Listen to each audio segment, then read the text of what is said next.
एक गुरु ने अपने 4 शिष्यों को 2 सप्ताह तक बिना कुछ बोले ध्यान करने को कहा। उन्होंने इस अभ्यास के लिए एक मोमबत्ती जलाई, जिसे देखकर उन्हें यह याद रहे कि हमें बिना कुछ बोले बस ध्यान करना है।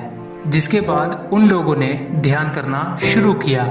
जैसे ही पहला दिन ढला और रात होते होते मोमबत्ती टिमटिमाकर बुझ गई। इसे देखते ही पहले शिष्य ने कहा, अरे ये क्या, मोमबत्ती क्यों बुझ गई? दूसरे शिष्य ने बोला, हमें कुछ नहीं बोलना चाहिए क्योंकि हमने 2 सप्ताह तक कुछ ना बोलने की कसम खाई थी। तीसरे शिष्य ने कहा, तुम दोनों को कुछ बोलने की क्या जरूरत थी? फिर चौथे शिष्य ने हंसते हुए बोला कि मैं अकेला हूँ जिसने बात नहीं की। इस तरह उन चारों ने ध्यान करते समय आपस में बातें की। उनमें से किसी ने स्थिति को सुधारने का प्रयास नहीं किया। वहीं पास में ही उनके गुरुजी भी उनके साथ ध्यान कर रहे थे।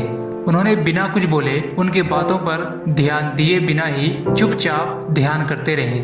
इस तरह उन्होंने बिना कुछ बोले अपने शिष्यों को उनकी गलती का एहसास करा दिया, जो कि वो चारों बोलकर भी नहीं कर पाए।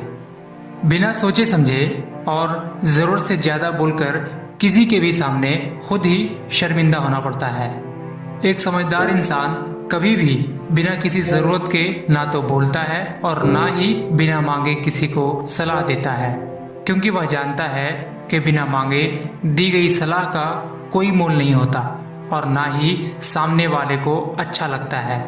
लेकिन आज ऐसा है कि किसी ने अपनी प्रॉब्लम सुनाई नहीं कि उसे सलाह देना शुरू कर देते हैं। लेकिन ज्यादातर लोग ये चाहते हैं कि बस आप उनकी प्रॉब्लम को सिर्फ ध्यान से सुन लो तो कुछ देर के लिए उन्हें अच्छा महसूस होता है। और आजकल के हर इंसान को पता है कि उनके लिए क्या सही और क्या गलत है।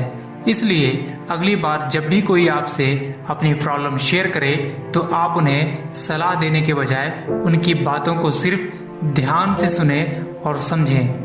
अगर कोई इंसान आपसे अपनी प्रॉब्लम शेयर कर रहा है तो इसका ये मतलब नहीं कि वो आपसे सलाह मांगे। और अक्सर ये बात आपने ज़रूर सुनी होगी कि जो इंसान जितना कम बोलता है वो उतना ही समझदार होता है।